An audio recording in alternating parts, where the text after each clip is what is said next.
Hello Broski, uyu ni P1 Promoter, iyi ni Truth TV Rwanda. Kora subscribe tujye tubana gatanu ku kandi muhe bino byegeranyo, ama top 10 ndetse n'andi makuru ya hano mu Rwanda, muri East Africa ndetse no ku isi hose muri rusange. Uyu munsi rero nkuzaniye imodoka 10 zihenze mw'isi z'igiciro gihanitse zitungwa n'abifite. Tera gatebe duhere ku mwanya wa 10 tugende twumva ibyizi modoka na modo zifite n'uburyo zigiye zitandukanye n'igiciro cyazo. Ku mwanya wa 10 turasanga imodoka bita Zihenze ST1.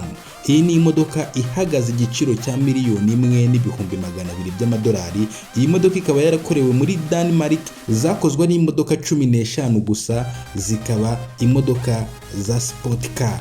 Iyi modoka kandi yiruka ku muvuduko wa kilometero 375, umuvuduko wa kilometero 375 ku isaha. Ikaba modo yo mu mwaka w'ibihumbi 2022.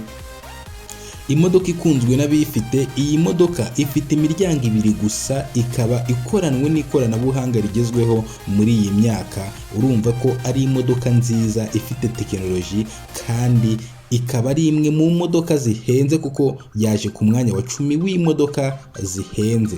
Ku mwanya wa 9 turahasanga imodoka bita Ferrari. Iyi ni imodoka nziza inahenze, kandi ikaba imodoka ihenze, ikaba igura $1,400,000 by'amadolari. Iyi modoka ikaba yarakorewe mu Butaliyani, ikaba modo yo mu mwaka wa 2018, yaje kuvugururwa muri 2021, ikaba sport car. Ikaba ipima toni 1 n'ibiro 500. Iyi kandi ikaba yiruka ku muvuduko wa kilometero 360 ku isaha. Ikaba iy'imiryango 2. Iyi modoka y'Abataliyani yaritondewe cyane kuko yakozwe imyaka 4 umunsi ku munsi, bikayiha umwanya wa 9 w'imodoka zihenze mw'isi kandi nziza. Ku mwanya wa 8 turasanga imodoka bita Pagani Huayra. Iyi ni imodoka ihagaze ku giciro cya $1,450,000 by'amadolari. Urumva imodoka igura $1,450,000 by'amadolari. Iyi ni imodoka yakorewe mu Butaliyani, zakozwe n'imodoka 30 gusa, zikaba zarateretswemo moteri ya Mercedes Benz ku bufatanye n'Abadage. Iyi modoka iravugururwa buri gihe. Modi iheruka ni iya 2022. Iyi modoka ikaba sport car, igapima toni 1 n'ibiro 350, ikiruka ku muvuduko wa kilometero 400 ku isaha. Urumva iyi modoka iri mu zinyaruka mu isi, kandi n'igiciro cyayo bakaba atari abantu benshi bayigondera mu isi. Ku mwanya wa 7 turasanga imodoka bita Aston Martin 177. Iyi ni imodoka ihagaze ku giciro cya $1,500,000 by'amadolari. Iyi modoka yakorewe mu Bwongereza, ikorwa n'uruganda rw'ubukombe rwashinzwe mu 1930. Uruganda rukomeye rukoresha abasaga 3,000 buri munsi.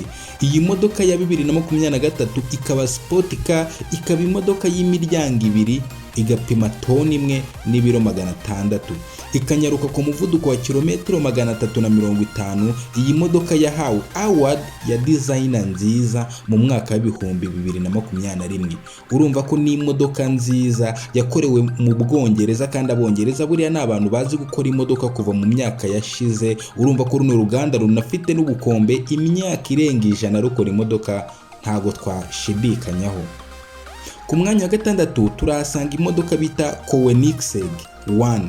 Iyi ni imodoka ihagaze ku giciro cya $2,000,000 z'amadolari. Ikaba imodoka zikorerwa muri Swede, zikaba zarakozwe ari imodoka 7 gusa. Ikaba ipima toni 1 n'ibiro 360. Iyi modoka iri mu zinyaruka ku isi kubera ko igenda kilometero 450 ku isaha. Zikaba imodoka z'abifite, zikunze kugaragara mu bihugu by'Abarabu, dore ko ari bo babasha kuzigondera. Ikaba sport car. Iyi ni imodoka rero inyaruka cyane, kandi n'igiciro cyayo kikaba kitoroshye. Ikaba iza ku mwanya wa 6 w'imodoka zihenze. Ku mwanya wa 5 haza imodoka bita Ferrari F16. Izi ni imodoka zakozwe n'uruganda rwa Ferrari mu Butaliyani, zikaba zarakozwe ari imodoka 10. buri modoka ipima toni imwe n'ibiro 630, ikaba inyaruka ku muvuduko wa kilometero 350 ku isaha. Iyi modoka ikaba inywa litiro 15 kuri buri kilometero 100. Injini yayo ikaba V12. Iyi modoka iza ku mwanya wa 5 kubera yuko iri mu zihenze mu isi, ikaba ikoranwe na tekinoloji igezweho yo muri iyi myaka. Urumva ko mu gihe izindi modoka nyinshi zambara za moteri za V6, V8, iyi ngiyi yambaye V12, V12.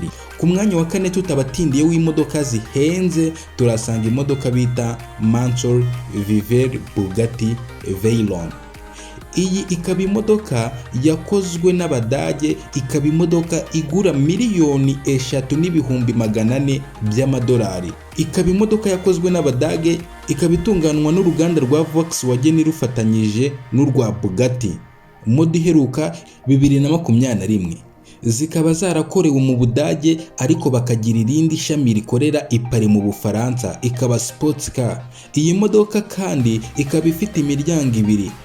Mu buryo bwo kuyiha imbaraga, iyi modoka yateretswemo moteri ya Audi. Iyi modoka ipima toni 2, ikaba yiruka ku muvuduko wa kilometero 430 ku isaha. Modeli iheruka ikaba iyo muri 2020. Iyi modoka ikaba kandi itungwa n'abifite nyine, urumva igiciro cya miliyoni 3,400,000 by'amadolari. Urumva nta bantu bake mu isi babasha kuyigondera. Ku mwanya wa 3 tutabatindiye turasanga imodoka bita W Motors Lycan Sport. Iyi ikaba imodoka igura miliyoni 3,500,000 by'amadolari. Iyi modoka ikorerwa muri Leta Zunze Ubumwe z'Abarabu mu gihugu cya Lebanon ku bwumvikane bwa Lebanon n'Abataliyani. Iyi modoka ikaba sport car yakozwe n'uruganda rwa W Motors. Modi iheruka ni ya 2020, ikaba sport car nk'uko nabikubwiye, ikaba ifite imiryango 2, ikaba kandi ipima toni 1 n'ibiro 350. Ikaba inyaruka ku muvuduko wa kilometero 400 ku isaha. Iyi modoka ikunzwe mu Burayi no mu Barabu, ariko igatunga umugabo igasiba undi kubera yuko irahenze cyane, miliyoni 3,500,000 by'amadolari. Ku mwanya wa 2 ntabutindiye w'imodoka rero zihenze mu isi kandi nziza turahasanga Lamborghini Veyron. Lamborghini Veyron iri ku isoko ihagaze miliyoni 4,500,000 by'amadolari. Iyi modoka ni sport car ikorerwa mu Butaliyani. Iyi modoka yakozwe n'uruganda rwa Lamborghini rwizihiza imyaka 50 rwari rumaze rukora imodoka. Kuri miliyoni 4,500,000 bikaba biyigira imodoka ya kabiri ihenze ku isi, kandi izi modoka zakozwe ari imodoka 9 gusa. Ushaka indi wakigira ku ruganda ugatanga komande kuko zakozwe ari 9 gusa, ikaba sport car. Iyi modoka y'imiryango 2 gusa, injini yayo ni V12, ikaba ipima toni 1 n'ibiro 500, ikaba inyaruka ku muvuduko wa kilometero 380 ku isaha. Urumva iri mu zinyaruka mu isi. Ku mwanya wa mbere w'imodoka zihenze mu isi turasanga imodoka bita Koenigsegg CCXL Trevita. Iyi modoka kandi ikaba iri ku isoko ihagaze miliyoni 5 z'amadolari. Iyi ikaba imodoka ikorerwa muri Swede, zikaba zarakozwe ari imodoka nkeya kuko uruganda rwakoze imodoka 29 gusa. Uru ruganda rwasohoye modi iheruka 2020. Classe ikaba sport car, ikagira injini ya V8.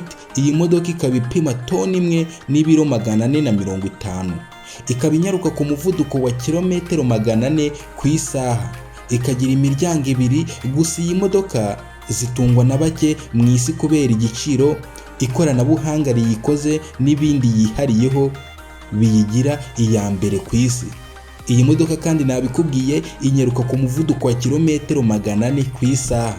Kugira ngo ubyumve neza, iyi modoka inyarukiye Tanzania nta yindi modoka biri bubisikaniraho mu muhanda, yava i Kigali ikagera Tanzania mu masaha 4 n'indi minota irengaho. Urumva urugendo rw'iminsi 2 iyo ifite umuhanda yihariyeho yahagenda amasaha 4 n'indi minota, bikayigira imodoka ya mbere ihenze mu isi kandi ikoranwe na tekinoloji ihambaye muri iyi minsi. Kora subscribe kuri Truth TV Rwanda ujye wibanira na B1 Promoter mu top 10, ibiganiro by'abastari, ibyegeranyo bitandukanye, documentaire nyinshi ngutegurira kuri Truth TV Rwanda. Nge ndi B1 Promoter, iyi ni Truth TV Rwanda.